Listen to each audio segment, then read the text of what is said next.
Hello, Automated Success Show followers. As you know, I'm Joe Langton, your host, and today I have Dan. Dan is turned into an industry uh, professional, kind of somebody I lean on for advice for the things that I'm passionate about. But through that, we've also become, in my opinion, great friends and colleagues. But I'm going to allow Dan to introduce himself to you guys so you can uh, kind of fully understand who Dan is. So, Dan, take it.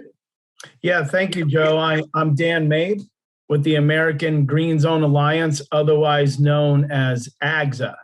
And a little bit about my background, Joe, quickly, is I come from the industry. I worked with gas tools, had my own gas business, worked with the man of the house where I was. He was in the business. So in the mid 2000s, I decided to go in a different direction. And that is what has led to AGSA being formed. It was formed, though, by former gas operators, for gas operators and communities who want to seek a more lower impact path to achieve grounds maintenance for properties and communities. Okay, so you just said why it was formed, but what is it, and kind of why it started, but what is that turned into today? What is AGSA today as you look at it? Yeah, looking back for our with our humble beginnings, it's amazing what it is today. We're national now. We're working with municipalities at the mayoral level, city council level, assembly level, and even state senator level, as far as introducing how to prudently successfully transition to these lower impact technologies. We're working with school districts right now. We started a project with Los Angeles Unified School District. They're the second largest school district in the United States. We're training all of their staff first, getting them oriented with the concept, and then now they're leading towards more of the certification that we do. And I suppose we're going to speak about that soon. Yeah. We'll get to that. The thing is, obviously, for me and for the people that follow what we're doing, we have the first, privately held green zones in the country at Langton Group and through AOS. But, I want, one of the reasons I was really happy to have you on the podcast is to educate people, to make them understand that it's more than just certifying something for robotic mowing. What you do is so much more in-depth. And I want to allow you to basically explain that to people so they understand. So, when you're training these people, you just said you're working with the second largest municipality right now. What is part of that training? What are you doing for them, and what are you getting them to grasp and understand? Yeah, it's I use the LA Unified School District as an example. Basically, the first step is this orientation with their crews and the start of a behavior modification. So how we're tackling it with them is all of their staff members, crew members, and management have taken our online certification course first. It's 15 lesson plans. It gives the fundamentals and the basics, not only just conceptually, but there's actually of some how to do in that. And that is transitioning from internal combustion to lower impact technologies. I want to stress, though, this is not cold turkey. This is where it's economically and workload feasible to do so.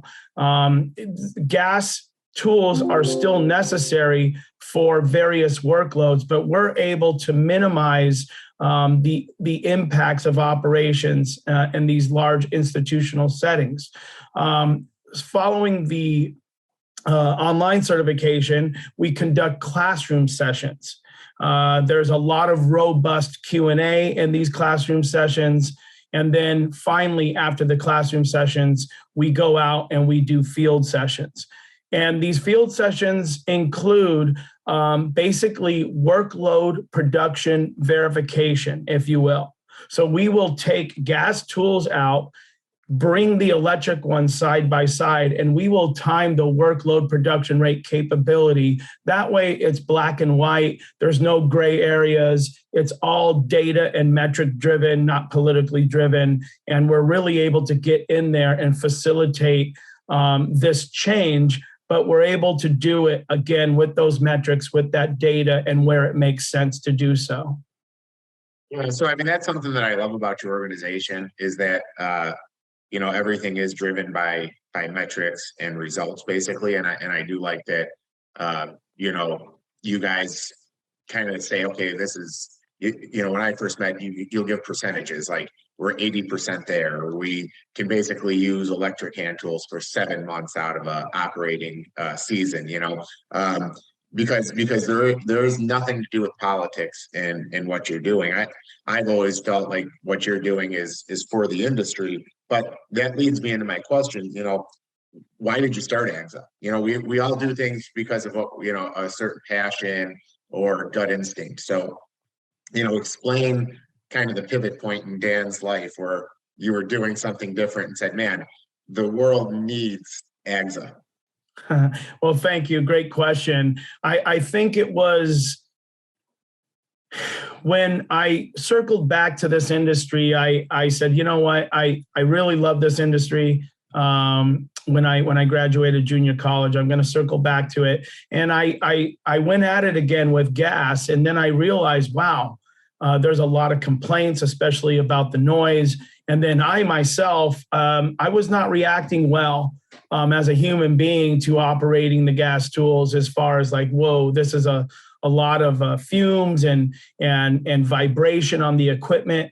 So again, back in the mid 2000s, I said, I'm going to try something entirely different and novel.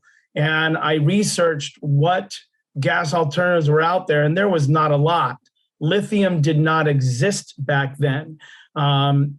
So it was like lead acid, nickel cadmium, brush motor technology. I was using stuff with cords, and I was even receiving help from some friends in the aerospace industry to help me bootstrap some lithium batteries to interface with some of the equipment that existed on the market there.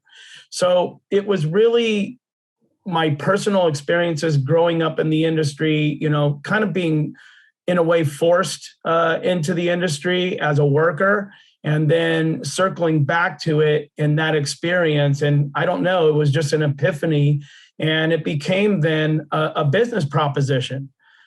We built a route up of 70 clients. They were paying on average 30 to 35% more. The margins were acceptable even without the lithium tools that exist today. And then, of course, all of the other things that go with the industry, the enhancement works, the plantings, the native garden installations, water-wise irrigation.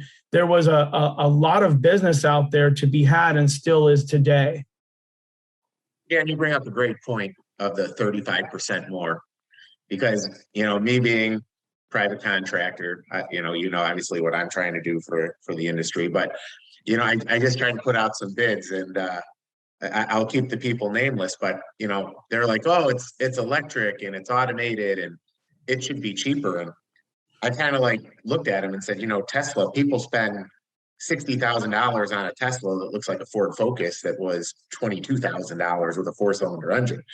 People do spend money for premium products and products that are good for, for our planet, and moreover, good for the people that run them. So, take cost away, because I just want to, this is for all my contractors that listen, don't feel shy to charge more money for doing what's right and for making kind of the facelift to the industry and changing it over, because the expense is getting put on the shoulders of contractors. And I think you and we both understand and appreciate that. But to go a step further, though, for contractors that obviously have to sell work, but then also keep employees happy, when you started using the battery equipment, okay, besides having the lug cords around and stuff, which I think I can't even fathom having to do all that stuff, but what were things you started to notice when you started to implement the electric, as far as maybe work fatigue, how you felt at the end of the day using electric, even when it was in its archaic beginning form. Yeah, in its infancy, definitely you're not as fatigued when you come home at the end of the day. You're just not, because you're not breathing the fumes. The vibration is less. Even again, without the advanced lithium stuff that exists today, in general, you just felt a lot better at the end of the day. You didn't have the smell of gas and other solvents on your clothes. So definitely there was this experience where you go to this, and then when you go back to using the gas tools, and I'm not impugning gas tools and people who use them, by the way, it was just a personal choice that was right for myself. And but definitely health-wise felt a lot better. And even forewent wearing hearing protection sometimes, because the tools were so much quieter. But we do make sure that hearing protection, even with electric tools, are used. I don't want to say that shouldn't be, but those are some of the things that we personally experience. Going back to the cost again really quick, Joe, back then we were charging 35% more and getting it. But fast forward to today, I really feel, because of how the equipment has advanced, it still has a long way to go, in our opinion, in a lot of different situations, but it's advanced enough to where you can be competitive with gas operations. And we have many models that demonstrate that as far as work production load capability. So I like that you brought that up, and I want to clarify where I was at too, is maybe I'm seeing this because I'm more in the automated side, of green zoning and the work we do together, but the consumer sees something that's automated doing the work and they instantly think, oh, it's a robot, so it should be cheaper. But it should be at least equal in price. And the reason is we're giving 6 times the level of service people have been used to receiving, because we're doing things daily in most cases. But moreover, we're actually making investments in that relationship because we're buying all new equipment. So I do like that you brought up the whole, it can be competitive to the costs that are out there today. But I just want to expand on that, so contractors don't do what we've all done in the past, and we fall into the consumer demand of, oh, so you have this now, so this is what I want. I really want people to take the time to figure out their costs, understand the cost of the technology and the equipment they're purchasing, so they can continue to make the right choice, so they don't fall back into their old habits. So I just want to specify, that's why I brought that up. Yeah, no, great point. There's some regionality to this too, depending on where you're operating in the United States. I'm just definitely going to have to say that there's going to be workloads that electric is not going to do as fast as gas. Therefore, you're going to have to make that up somehow. So it's up to the contractor, the municipality, the institution to understand that. And this is why, like we did with you, we really work hard on creating these cost benefit analysis models and ROI trajectories, if you will. And going back to some of the robotic mower green zones that we've done with AOS and Joe Langton, we attempted to do these 2 times prior to meeting you, Joe. And we want people to know that these green zones that we've done with you, they weren't just about robotics, as you said. You were able to add in all of the other facets of AGSA certified green zoning and make sure that those handhelds are being used all electric, phasing out 2-stroke equipment for all routine maintenance. And I would like to just know, how hard or how easy was that for you as a business owner with the automation and juggling that with your crews? What was that experience like? So I'm laughing because you're the first podcast guest I've ever had that actually asked me a question on the podcast, and I love it actually. It was easy, and it was easy because the people that are in my automation division are all very young. I should say very young. I'm in my 40s, so 20s, 20 to 30-year-olds, and they embrace this type of technology. I'm not having to re-educate. You brought up something early in it, to educate and kind of change the mindset. When I bring it into an automated side, these people are not used to using gas equipment, so I'm not trying to take something out of their hands they used to have and tell them this is what you need to use. I'm just putting something in their hands and saying this is what you use. So that's number one why I think it's easier for me to do it than other people. Secondly, it was very easy because a lot of people don't know, but when you and I met each other, which was through an introduction with Husqvarna, I'm really happy that happened. We were doing our own very elementary carbon footprint calculation, and it was just calculating carbon. But once I saw what you did when we looked at our first green zone, by seeing all of those changes and all the things that we were affecting, not only for my workers, but for my customer, it was very easy for us to make the commitment. But it's not just my commitment that got made. It was having my people take the certification that you guys have online, which is a great certification course, because it's fun, it's interactive, and just the people taking the course, I found my team was coming to me asking us to green zone more places. What's the next place Langton's going to green zone? Because you figured out a way to get the staff to want it by taking the course in the first place. So instead of a guy like me or any type of CEO or president of any company saying, this is what we're going to do because this is the direction we're going, it actually got all of my people, once they took the course, to say, this is the direction we want to go because this is pretty cool. And I believe the reason that happened is you bring up a lot of things about vibration and noise and fumes, and what you actually make, what you had the ability to do in your courses is to get the end user to realize this is actually as good for them personally as it is good for the planet. And that was actually brilliant. And that's the biggest thing that I saw when I was taking the course, But I'm also a leader, and I like to build teams, and I like people to be enabled to want to kind of be part of a movement versus being told to be part of a movement. And that's one of the things that I love about the course. So not to get too far off in the weeds, but that's what I see, why it was easy for us to do it and why we've been successful with you doing it. So thank you for that. And again, our experience with robotics, it wasn't just with you. We had attempted to do this prior to meeting you, Joe, and it failed pretty woefully.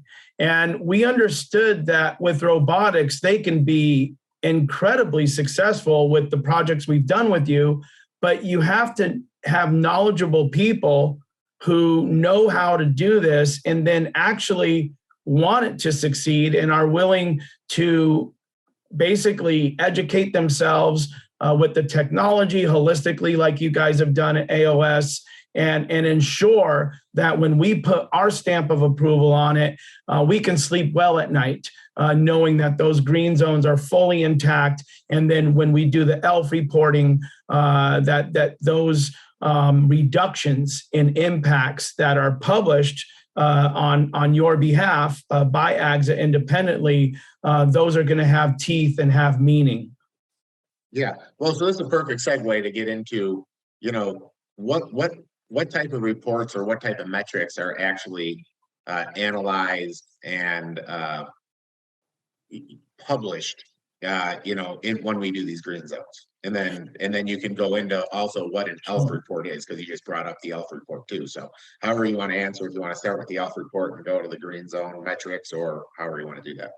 Well, the ELF report serves as the green zone metrics, but for the overview of the green zone, it's basically, okay, this is a certified area of land that is maintained with the minimum phasing out two-stroke equipment for routine maintenance.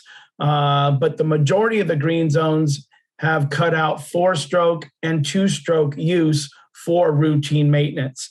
The ELF reports, which stands for Environmental Landscape Footprint, this is a software that was developed by my colleague and I, Jamie Banks from Quiet Communities. And I've been working with her and Quiet Communities since 2013 and have done just a lot of project work together. And we really felt it important to communicate the success of these transitions, and that is why we developed it.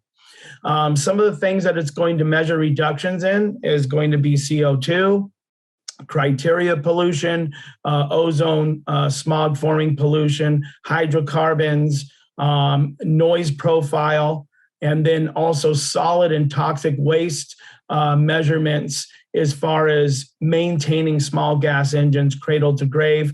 We do expand on worker health improvement, but there's no real metrics that we can put to that yet in the software. But it is very granular, it's very detailed, and we're really proud that you have done multiple green zones successfully and have actually built up what we call an ELF profile. So one of the things that's made it easy for us to do that is, besides the electric hand tools that you are really, starting a movement in on its own. For me, one of my favorite things about robotic mowing is it's quiet, right? And bringing up Jamie and the conversations we had at the beginning, one of the coolest things is the sound and the noise certification. I was astonished when I looked at some of your guys' comparisons, and one of the first, I think it was that call we did with Massachusetts or something, when you started to take a look at the decibel levels of a gas blower or even a zero turn versus some of this electric equipment, and you looked at the differentials and the noise, I think, was the biggest thing. Take all this polluting away, the noise was huge. Well, when I sold the idea of I shouldn't say sold, introduced the idea of the first green zone to an HOA community that you guys did for us in Woodstock, the point that they were so excited about was the ability for quiet, right? And to go a next level into this, even past the employees, is the consumer experience, right? So that was really cool, and when you introduced me to Jamie, and to see what you guys are doing, it's more than just pollution. It's everything involved with gas versus the electric. So I just wanted to add that so people understand that. Yeah, and as far as noise reduction, you would have the highest score in the nation. And I hope listeners don't think, hey, these are two buddies just blowing smoke at each other. You do, and that's because robotics gives you the biggest bang for your buck in noise reduction when converting mowing over to robotics versus converting gas mowing over to electric ZTRs and walk behind mowers, which is substantially lower than gas, but robotics takes it to an amazing pinnacle as far as reducing that noise. So right now, yes, your green zones, Joe, which are pretty amazing in and of themselves because they're not municipal, they're not from academic institutions. It's a private company that is doing this through your services and your expertise, but they will be the quietest so far in the nation. Yeah, well, so, hopefully people don't think it's just two buddies talking about the things they're doing, because the whole point of the podcast is to get other people to become part of something great, which is a better way to do things. So, unfortunately, it's we're really the only people doing it. So it comes across that way, but we want more people to do it. And there's more people doing it with you, I know, but I'm trying to inspire the private contractor to do what we're doing anyways. So to get back on track to a few other things, so it just doesn't seem like it's two buddies BSing. So what is AFTC and why? Okay. AFTC stands for AGSA Field Tested Certified. Let me start with the why. I would say about 8.5 years ago, some of the green zones we were establishing were being published in industry magazines, and it caught the eye of some manufacturers out there. And back then, it was just all steel AP. They were the first to market with an actual commercial electric tool, and we were using the steel AP line to bring to clients saying, look, if you want to do this conversion, you might want to consider this. There's others out there, but we don't know them to be commercial. Now, keep in mind, this is about 9 years ago. So we were having some great success with that. And in fact, one of our first commercial green zones, Malibu Country Mart, established nearly 9 years ago, still uses their original steel tools, some of them, and batteries 9 years later. Now, this is not a steel commercial. These are just facts, X's and O's. Other manufacturers started to approach us, and they said, our stuff is less expensive, it performs better, it has longer cycle life, it's this, it's that, it's the other. And we did not vet that. And we almost just lost everything because of that. There were a couple of larger green zone projects. We brought all of the tools there, and we said, hey, look, there's some other choices here. So of course they went with the less expensive one, but it came back to bite all of us in the rear big time, to the tune of tens of thousands of dollars. These clients invested in these platforms, and AGSA actually had to go out of pocket and buy those tools back from those clients and purchase new ones for them to save these projects. And this is why we almost lost everything then. So we went back to the table and said, how do we prevent this from ever happening again? And our team came up with AFTC. We said we have to field test this ourselves. Dynamic and static testing at the manufacturer's locations is not going to cut it for us.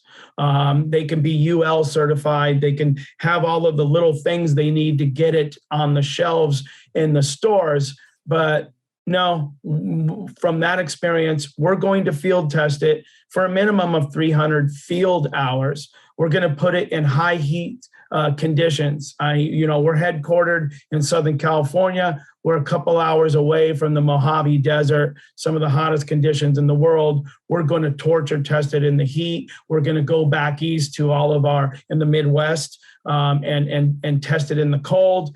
And we're going to give people those unbiased, raw X's and O's results. Now, to finish that off, and sorry, I know I'm carrying on, but it doesn't matter what tool people use to accomplish AGSA Green Zone certification. Ultimately, it's up to the people running the properties and the operations to decide, but we are going to give them, again, just the raw X's and O's of the testing we've done, and some of the manufacturers out there who have been very successful in our green zone standards, if you will. And it's an extra layer for them because, as you mentioned before, battery is much more expensive up front, and it's critical they make the right decisions with these procurement decisions. It's critical. And so see, I bring it up because I don't think you get enough credit for this for manufacturers. And I don't think you get enough credit for it because they don't understand why you do it. But I believe I understand why. So tell me if I'm right or wrong after I say this.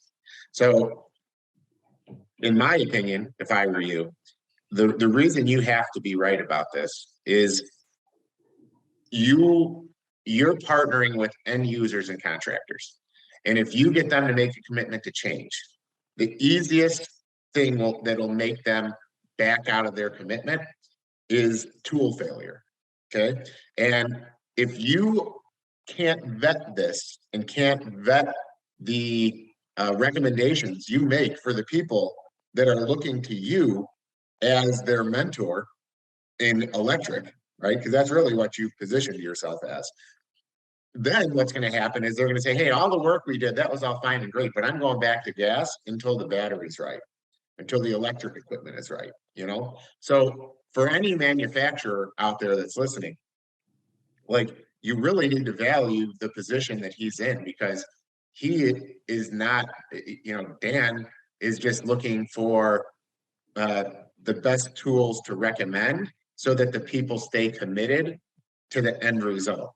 Am I right? I mean, that's what it comes down to. Yeah, and thank you for that, because not a lot of people get that. We don't want to go and be advertising for brands. That's not the point of it. But definitely to give that first experience right out of the gate, when they have that bad taste in their mouth, it becomes really hard to convince people, and you know, that, hey, this could be an alternative for you. So thank you for pointing that out. And then also the ROI. How are you going to get to your return on investment?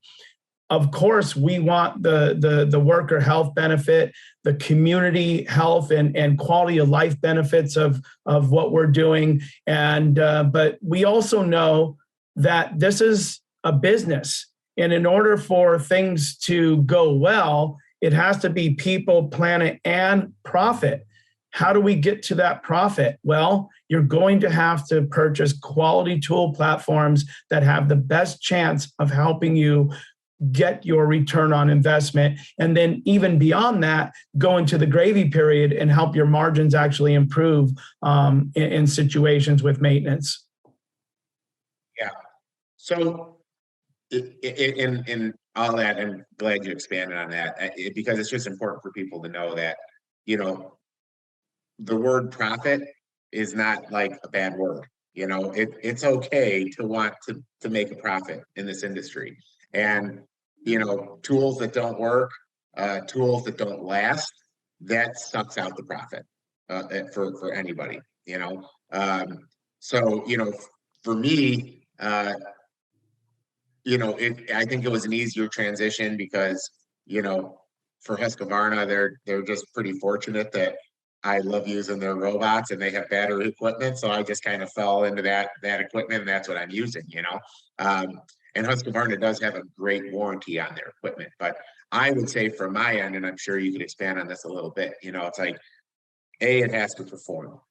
B, something that you bring up is cradle to grave, and I'm going to want you to expand on that and explain to the listeners what that actually means. I know what it means, but I'd rather you explain it. You know, what that cradle to grave time is, what you're going to get out of it, and then how, you know, you're going to get cycle into the new stuff. But then lastly, what the warranty support is and how quickly it can recharge. Because at the end of the day, that's was the biggest barrier that I think a lot of manufacturers have made huge strides towards, is recharge times, you know, because some of these recharge times now are so quick. By the time you discharge a battery, there's already one recharged, you know. But anyways, explain cradle to grave. I want people to understand what that means in your testing.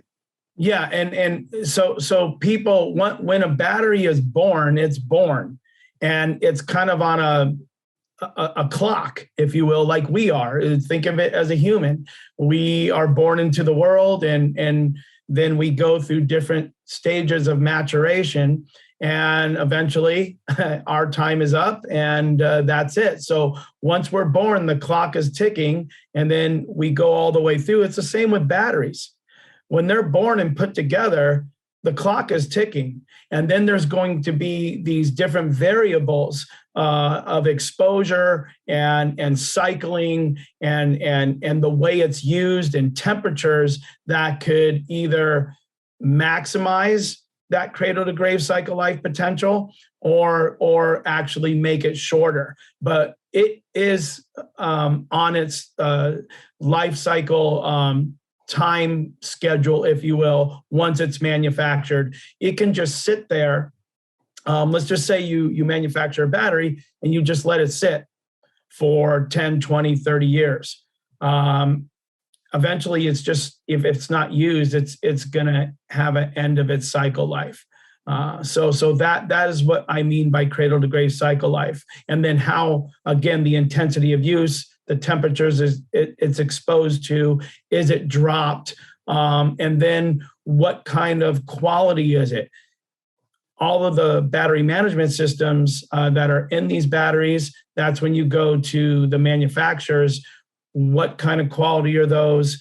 The protection circuitry, all of that. And that is what we mean by cradle to grave cycle life potential. When it comes to averages of potential, I'm going to say best case scenario, let's talk handhelds. We have living proof to this day that handheld batteries and tools are 8.5 years old and they're still working. Now they're taped up and they have taken a beating. The batteries are only producing about 30% of their original potential runtime, but they are still working. When it comes to large mowers, we've only put one large mower platform under our AFTC certification. It's Mean Green Mowers, American made, out of Ohio. They were recently bought out by Generac. The oldest mower that we have in service that is still going today was purchased in 2013, and that's the city of South El Monte.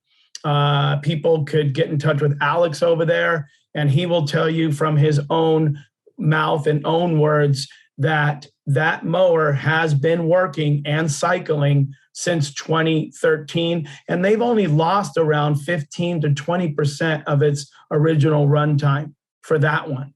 So it's pretty impressive. Lastly, Joe, we want people to think of batteries as gas tanks, if you will. Now, with the gas, yes, you're going to refuel when it runs out. When battery runs out, you're going to basically swap a battery. It's best to spec out your workload demand and then have enough battery bank to handle that given demand throughout the day, and then come home and are back to the shop and charging area, and then put the batteries there to charge overnight where kilowatt hour cost is traditionally lower. However, you can charge these in the field, opportunity charges, because they're lithium and they do have battery management systems that allow you to go up and down all day long. It's been our experience that you will have to change out a battery almost twice the frequency of versus refueling a gas can, or I'm sorry, a gas tank in a gas tool, depending on what tool it is. Yeah, and the manufacturers, I think, have done a good job.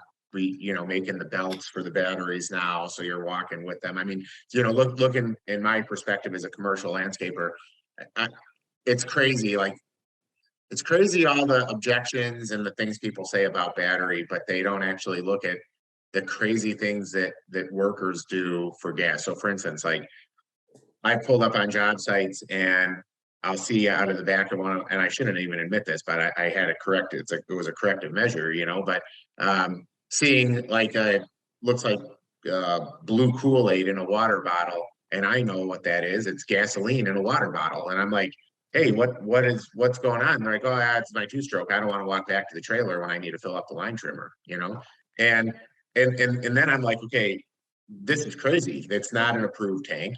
They're walking with it in their back pocket. What's going to happen if the top pops off? Then we get into fuel spillage, which you and I could probably talk about, that a lot of people don't even realize how much fuel is spilled into this environment that never even gets talked about. But now you can put batteries on a tool belt, on a belt or a backpack, and walk with them.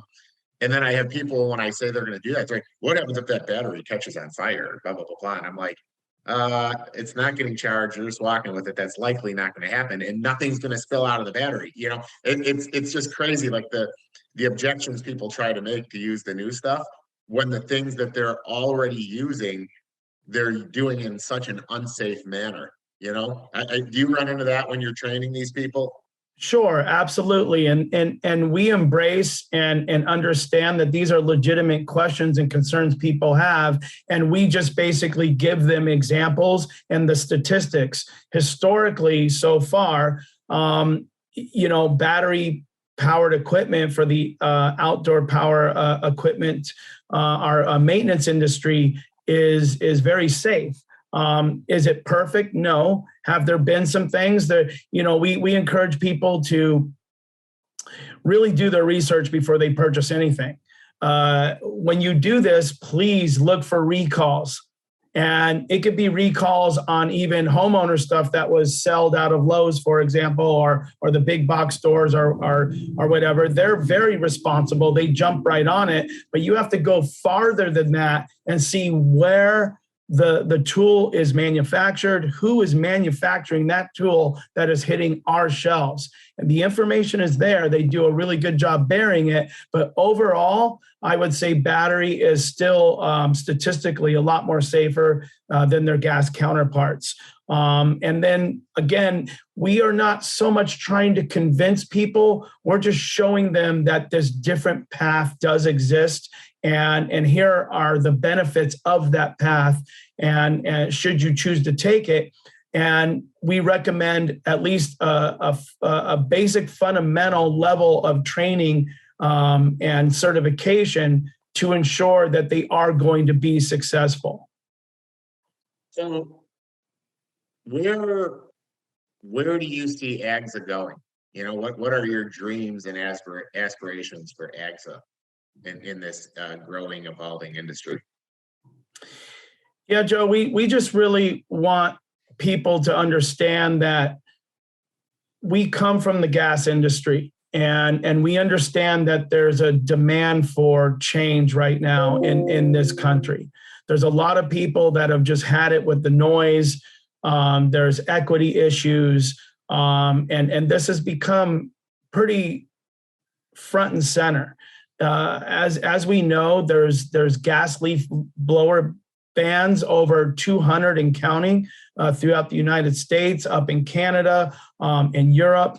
And we want the people that want this change and better quality of life to understand that this is an industry that has had to do things for the past 4 or 5 decades with one technology and in a certain way, and that our industry needs help. And this industry we now know is really willing to change, but we want AGSA to be able to champion for the industry, bring in resources. I'll give you a quick example. The EV industry and solar industries have been hugely supported to the tune of billions of dollars.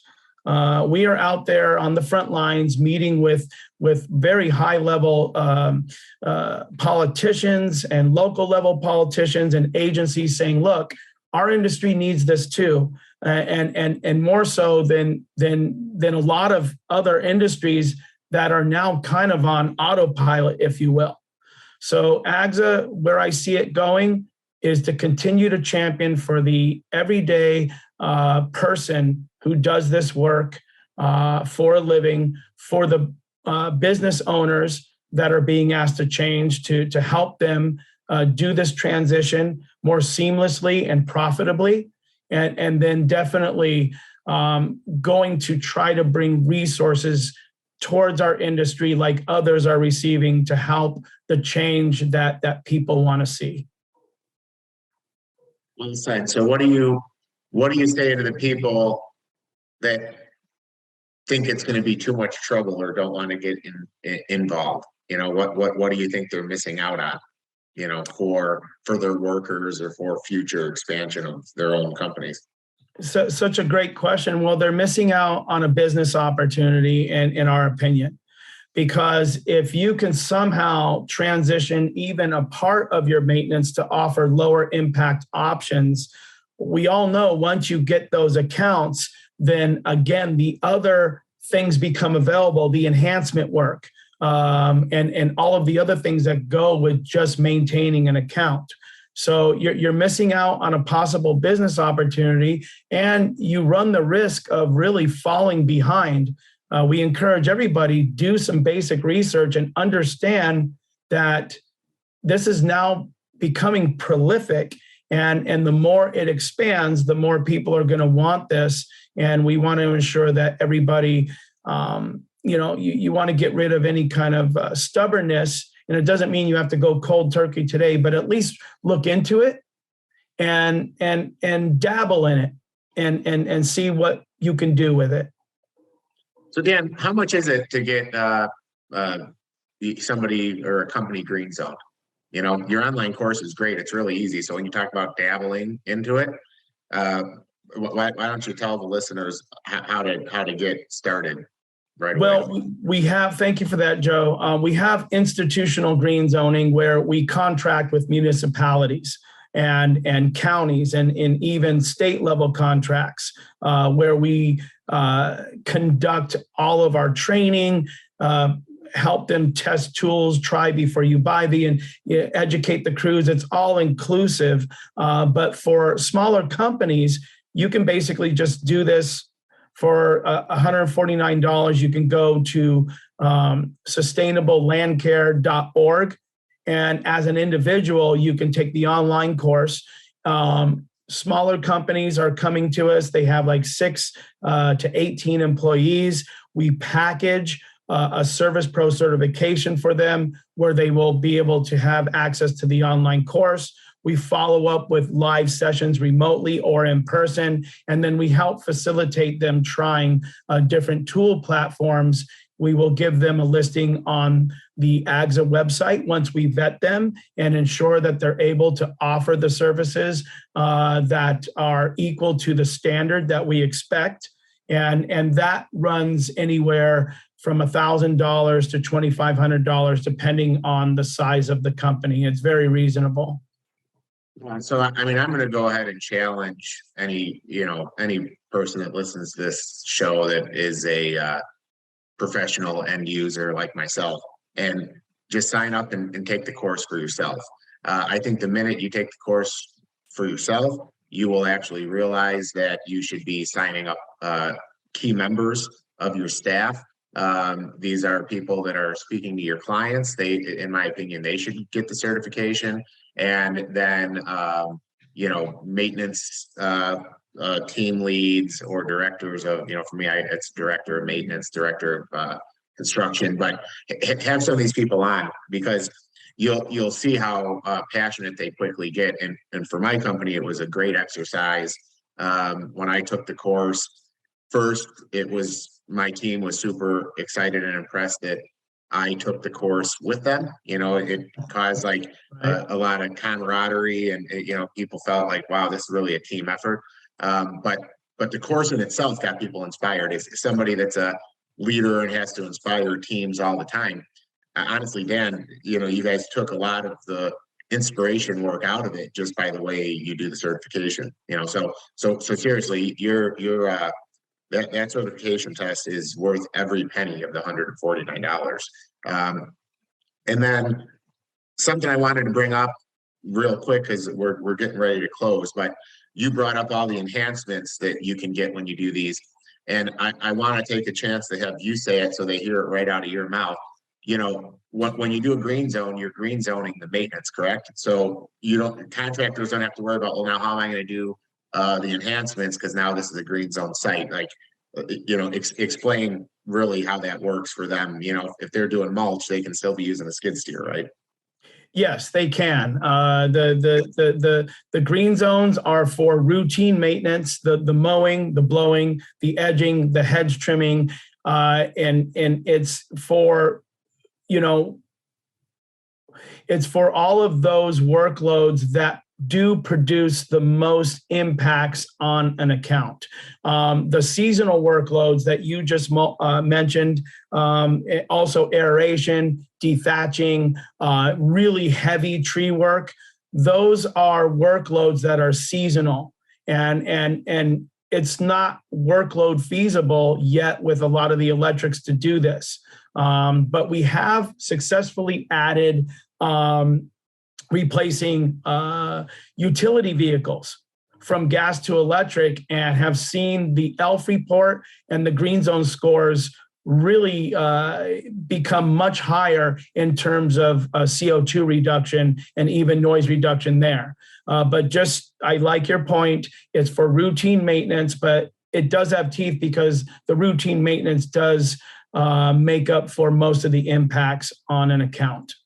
Yeah, and I just wanted to add that because when I talk to people about what we're doing, that's the first thing they say. Oh, so now that you green zone this, now how are you going to do all the other work? And I'm like, no. It's the routine maintenance. And for me to add a little peace of mind to that is, it's kind of like, so, when you're doing things routinely, you don't need to use things that have such high energy draw because you're doing it routinely. So you're not cutting huge branches off trees when you're pruning them as it comes up. You're not when you're doing your hedge trimming. Honestly, battery hedge trimmers have tons of torque. They actually are probably better. For me, just to talk about my favorite battery equipment, hedge trimmers. Hardly any vibration. They don't put brown spots in the grass when you set them down because they're not idling. If you set one down, it's just not running. You get great battery runtime, right. Out of that equipment. You're not constantly refilling it. Hedge trimmers have such small little gas tanks, so you're constantly refilling them. So, to talk about things that have great battery life, and this is pretty much my thing in closing because we're getting close to our time, but everybody always thinks about blowers when it comes to battery equipment because that's what makes all the headlines. Gas blower bans, this and this, and people are like, oh my gosh, how am I going to blow leaves? But I challenge everybody to think about a maintenance trailer and all the things you do on sites for routine maintenance. And you have hedge trimmers and chainsaws and string trimmers, So I'm going to bring up some highlights for these things. Take the battery aside, that the battery stuff can do that gas can't, So I already said the hedge trimmers, hardly any vibration, nothing's happening when they're off. And when you set it down, it doesn't burn out the grass. Now the battery pole trimmers that they have, which keeps the hedge trimmer away from you. So talk about safety, Dan, like the things you guys do for metrics with vibration and stuff. Now you can actually take the trimmer head, put it 4 to 6 feet away from the operator without having something going through the pole that's going to snap because you've got the little drive bar in there. Now you just have the battery head up at the top, the trigger at the bottom, and that bar is away from the operator, and they're not climbing a ladder to get the stuff higher. This is battery equipment. This is take gas aside, the battery is better. And then I look at these string trimmers that are out now that, the biggest thing you have to train your staff to do is not walk through the parking lot and go zoom, zoom, zoom, zoom, zoom with the electric because they don't have to, just use it when you're using it. And when you're walking through the lot, just don't have it do anything. The batteries last forever and you can reverse the head. So one of the things that I like to bring up to people, at least for the Husqvarna technology, is depending on what wind the direction the wind is blowing, you can change the head. And how can you do this? Because it's just a digital motor that just switches polarity and it spins one direction if the wind's coming from the west, so it blows the grass away and you don't have clippings going in your face. It's so crazy to me because if people just used and tried the equipment like you do, Dan, and tried it, they would actually see why someone like you is so committed to it, and they would actually understand why a company like mine has embraced it, because it actually is just, for the most part, better, So with that, I think that I think that we could close, don't you? I don't know if there's anything else we'll add that just won't sound like we're long-winded. Yeah, no. One last thing. I look forward to seeing you in Atlanta at Futurescape. And what is that? March 23rd. Yeah, I think it's mid-March sometime. I don't know. For right. me, I'm so busy traveling. I mean, as we talk, I'm in Houston right now. I was in San Diego on a call with you the other day.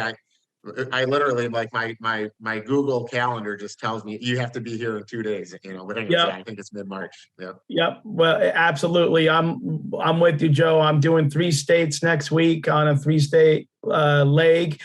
We have workshops in New Jersey and in New York, going down to Tennessee to the Grow Convention. But after that, definitely look forward to seeing you in person in March at the Futurescape event. And thank you for having me on your podcast, Joe.